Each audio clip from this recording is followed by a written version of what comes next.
Ethan wasn't the kind of boy who made a fuss. He kept to himself, finished his work on time, and sat in the second-to-last row in Mr. Carlton's sixth grade classroom. His jeans were always a little too short. His shoes had scuffs. His shirts, though clean, looked like they'd been worn by someone else first. Because they had. His family shopped mostly at donation centers and thrift stores, but Ethan never complained. He smiled when spoken to, said please and thank you, and always helped clean up after class. To some of his classmates, he was just the quiet kid. To others, he was the poor one. And to Mr. Carlton, he was a problem, not because he misbehaved, but because, in Mr. Carlton's eyes, Ethan didn't fit the image of his classroom. Mr. Carlton was one of those teachers who prided himself on order and appearance. His classroom had matching bins, fresh wall posters, and a special Star of the Week board with glitter trim. He liked students with neat backpacks, gel pens, and lunchboxes that didn't have dents. When parent-teacher night came around, he made sure the projector worked, his tie was straight, and his smile was bright. But when it came to Ethan, his tone changed. He didn't hide his disapproval. Next time, Ethan, try not to wear a shirt with holes. We want to represent our class well. Ethan had looked down at his shirt, a faded blue tee with a tiny tear near the hem, and nodded. He said nothing. He never did. One Friday morning, right before recess, Mr. Carlton was handing out permission slips for the upcoming field trip. Let's make sure everyone dresses properly, he said loudly. That means clean shirts, no muddy sneakers, and something presentable. His eyes landed on Ethan. Some of us, he added,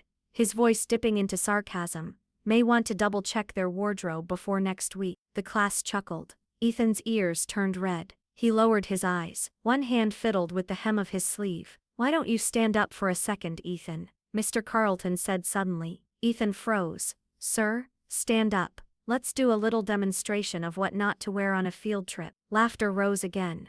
Not from cruelty, just from kids being kids. They didn't understand. But Ethan did. He stood up slowly, shirt slightly wrinkled, pants 2 inches too short, shoes taped at the sides. See? Mr. Carlton said, half smiling.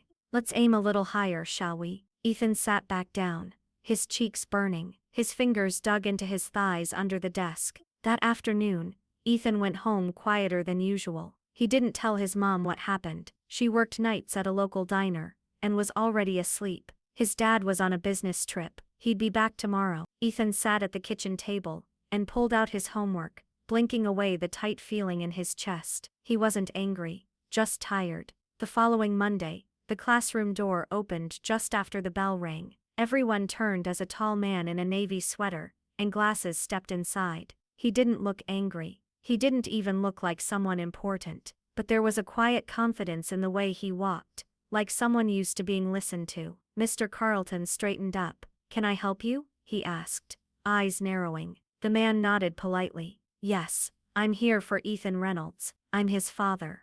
The room went still. Ethan blinked in surprise. Dad? Hey bud. The man smiled, then looked at Mr. Carlton. I thought it might be good to sit in today. I heard there was a wardrobe policy. Mr. Carlton's face shifted. It's not official, just a classroom standard. Interesting, Ethan's dad said, his voice still calm. I'd like to observe.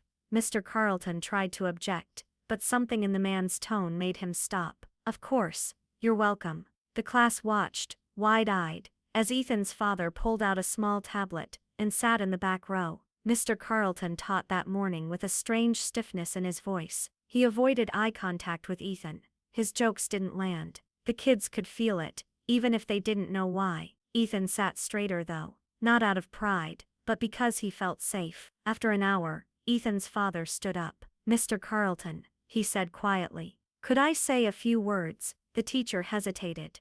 I suppose. Ethan's father walked to the front, turned to face the class, and smiled gently. Hi, my name is Noah Reynolds. I'm Ethan's dad. Some of the kids whispered. A few sat up straighter. I work in tech. Some of you might use the tablets my company makes. Maybe even your parents have one. Mr. Carlton's eyes widened. His lips parted just slightly. I don't say that to impress anyone, Noah continued. I say it because you'd never guess it by looking at me. And that's the point. I grew up like Ethan, wore second-hand clothes, sat at lunch tables where kids laughed at my worn-out sneakers. He paused.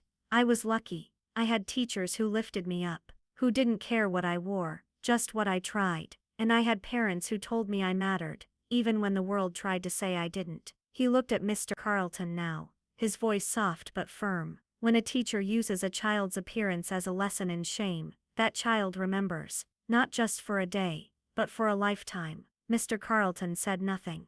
Noah turned back to the class. Some of you laughed when Ethan was called out last week, and I get it, you're kids, but I hope you'll remember this. He paused, then added, kindness costs nothing, but it means everything to the person who needs it. The room was quiet. Even the hallway outside seemed hushed. Noah looked at Ethan.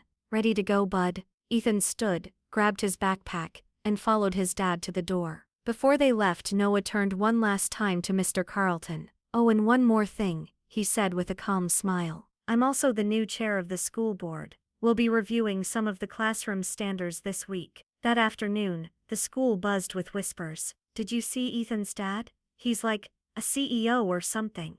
Mr. Carlton didn't even know. Mr. Carlton was quiet for the rest of the day. He didn't call on Ethan. He didn't mention clothes. He didn't smile much either. The next day Ethan returned, still wearing his usual second-hand jeans, still quiet, but this time kids greeted him differently.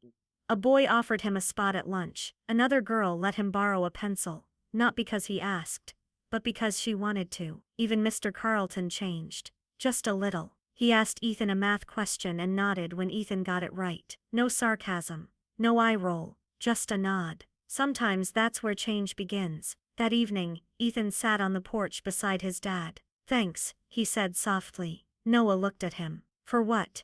For not being mad, for showing up. His dad smiled. Son, I'll always show up, especially when someone forgets how much you matter. They sat in silence for a moment, watching the sun drop low behind the rooftops. You know, Noah added, some of the world's greatest minds wore the same shoes every day. It's not the shoes that matter, it's the steps you take in them. Ethan smiled, and for the first time in a long time he didn't feel small. Some lessons aren't found in textbooks. Sometimes the biggest shock isn't who someone is, but how you treated them before you knew.